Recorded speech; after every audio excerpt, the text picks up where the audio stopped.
Thanks for staying with us. We're in Topeka, and we're at the Topeka office at the Department of Agriculture, and we're joined by Susan Metzger, who's the Assistant Secretary of Agriculture for the state of Kansas. Susan, it's good to have you back on the show. Thank you. Likewise to visit with you. A lot has changed since the last time we sat down and talked. It was about 6 months ago.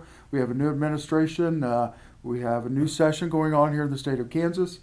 Just a lot going on. Indeed. And a lot involving water. Let's just start off. Let's jump right in. Let's jump in on John Redmond. Great. So some pretty exciting developments since the last time we visited.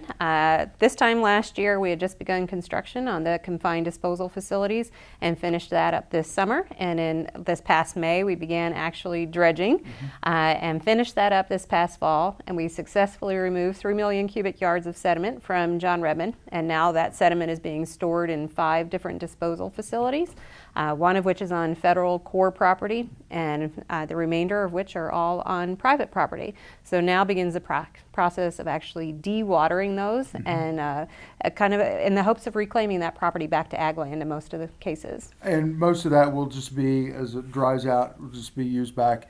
People come pick up topsoil and put it back down on their crops. Right, so each of those, with the exception of one, we're just passively letting them dry right now. But then we can actually go in and start building trenches and actively dewater them, and that helps then settle the deposited sediment. And then we put the topsoil, the good soil, right back on place. We've been saving that just on the side casting it. Put it back on place, and then we're gonna put it back into production. New administration just got sworn in a couple of weeks ago. A lot changed going on there. We've got a new Secretary of Ag. Looks like the old governor of Georgia is going to be the Secretary of Ag. It's got to be good for us. I believe so. You know, time will tell, but it's pretty exciting. You know, I think in the past administration, we were really challenged by the level of regulation that we were receiving. And so we're hopeful not only with Secretary Perdue and the Department of Agriculture, but even the Secretary of Interior and our Secretary of EPA, really establishing some new relationships with those individuals. We hope that that has some really positive implications to our citizens. And one of the things we can touch on in the next segment is looks like waters of the U.S.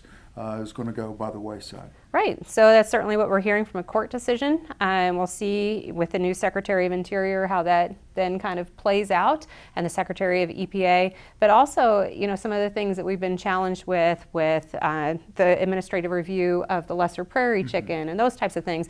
I think that there are a number of things that we're excited to see in this new administration if there's just a fresh approach. Perfect. We're going to take a quick break. When we come back, we're going to finish up with Susan Metzger at the Topeka office of the Kansas Department of Ag. You're watching kansasAGreport. We'll see you in just a minute. This segment brought to you by Farm Bureau, a grassroots ag organization representing the state's farmers and ranchers since 1919.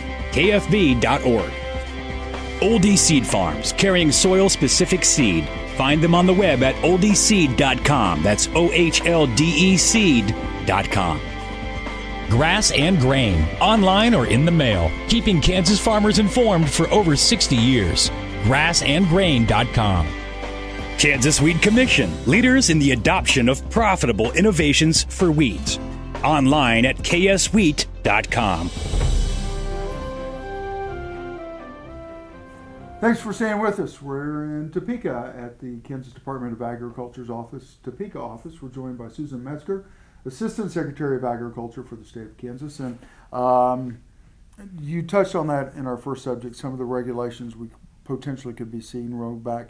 And I don't want to say the Clean Air Act is going to be rolled back by any means, but maybe some of the restrictions as far as carbon monoxide and some of those other greenhouse gases may be rolled back, which is good for farmers. Right.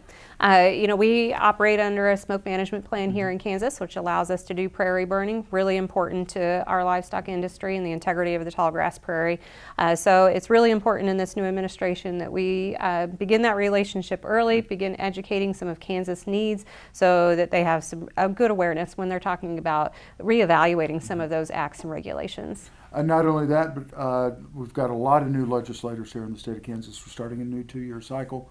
a lot of people to educate on agriculture here in the state. Indeed, there are a lot of new faces across the street in the State House, a lot of new faces on the committees that we do the most amount of work with, our House Ag Committee, our Senate Ag and Natural Resource Committee, and this year we have a new committee, the House Committee on Water and Environment. Each of those, I would say about 75% of them are made up by new faces, which is a great opportunity to build relationships and to provide some education. And we got to spend some time with Ken Rogers today over at the State House, and one of the things he brought up is his role in a couple of those committees, the Water Committee being one of those, and really drilling down and getting it to a user-friendly scenario. Absolutely. Representative Rochester is on that House Water and Environment Committee, and they've taken a real intentional focus in their first few weeks of just learning, having various agencies and industries come in and provide some background on their perspective of water and their key issues. Yeah, but making sure the people who need the water have the water, those who don't need the water don't have to take water if they don't need it. That's right. But also giving back to the agricultural community as well to be able to use the water that they need. You bet. So we have two really key pieces of water-related legislation that we'll be talking about across the street this year. One relates to water conservation areas. And this is a tool you and I have talked about a few times. 2 sessions ago, we created this tool. It allows a water right owner or a group of water right owners to enter into a conservation plan. And if they agree to use less water, they're afforded certain flexibilities that other individuals aren't. What this piece of legislation this year does is really clarify the types of authorities that those flexibilities could be provided. Just really makes it clean and transparent the way that we're administering the program. Does it filter down into the governor's 50-year water plan? It sure does. Water conservation was key in the governor's 50-year plan, and in fact, the whole idea of water conservation areas as policy was born out of that. And I know the Republic Compact is.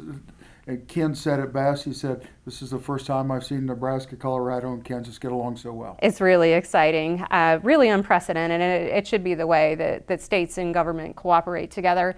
For the past 2 years, every single month we get together in one of each of our sister states, and we talk about how to administer the compact in a way that actually benefits all of our citizens.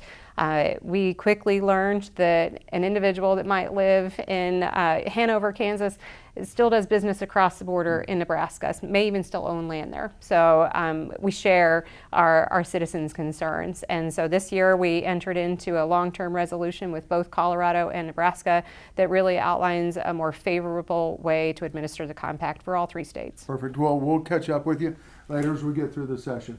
Aren't you kansasAGreport? And we'll see you in a minute.